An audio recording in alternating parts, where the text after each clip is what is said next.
ఇతను ఒకప్పుడు తన నాయకుడు అనుకున్నాడు. ఇతను చంద్రబాబు నాయుడు ఏం చేశాడంటే ఒక నాయకుడిని తీసుకొచ్చి తన కార్యకర్తలుగా తన కాళ్ళ దగ్గర పెట్టుకున్నాడు ఈ పవన్ కళ్యాణ్ని. ఇతను చూడండి కార్యకర్తే, ఈయన మాట్లాడేది ఆయనలో లీడర్ క్వాలిటీస్ లేకుండా చేశాడు, రెక్కలు ఎరగొట్టాడు మన నారా చంద్రబాబు నాయుడు గారు. అందుకని కార్యకర్తలాగా అందరినీ తిడుతుంటాడు పవన్ కళ్యాణ్.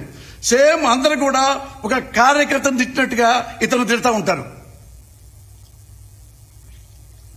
అలా కార్యకర్తలాగా దగ్గర పెట్టుకొని, సార్ ఏం కావాలి సార్ నా గురించి, కాపు ఓట్లన్నీ మనకు కావాలి, నువ్వేం చేస్తావో నాకు తెలియదు. అదే సార్ మా కాపుల్ని పడేటంతసేపు సార్ ఇంత ప్యాకేజీ మాట్లాడుకున్నాడు.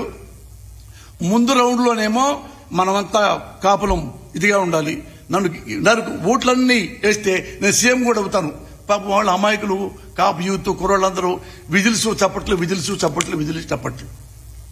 రెండోసారి మళ్ళా తిరిగాడు, ఇదే చెప్పాడు, మనంతా యూనిటీగా ఉండి మన ఓట్లని యూనిటీగా ఉండి మళ్ళా ఇతను సీఎం అవుతున్నాడు కానీ సంతోషపడిపోయాడు.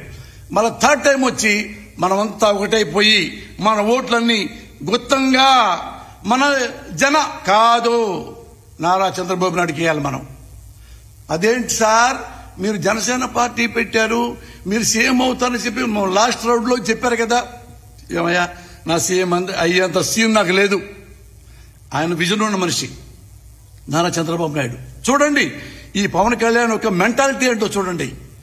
అంత ముందేమో ఇతనా చంద్రబాబు నాయుడా ఇట్టనుకొని తలకాయ ఇట్టనుకొని వెన్నుపోటు మామూలు వెన్నుపోటు పొడిచి దొంగదారిలో సీఎం అవుతాడా? ఆ మేకప్ తీసి పారేశాడు. ఇప్పుడు వేరే కొత్త మేకప్ వేసుకున్నాడు. ఇప్పుడు విజన్ ఉంది, 40 వరకు విజన్ ఉన్న గొప్ప మనిషి. అందుకని అతనికే మనం వేద్దాం.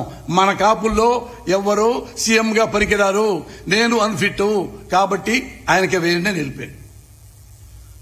ఇతను నేను నాయకుణ్ణి, నేను జనసేన అధినేతని అని ఈయన వ్యాన్లెక్కి కారులెక్కి ఏం మాట్లాడతావు పవన్ కళ్యాణ్? నువ్వు సీఎం అవుదాను వచ్చి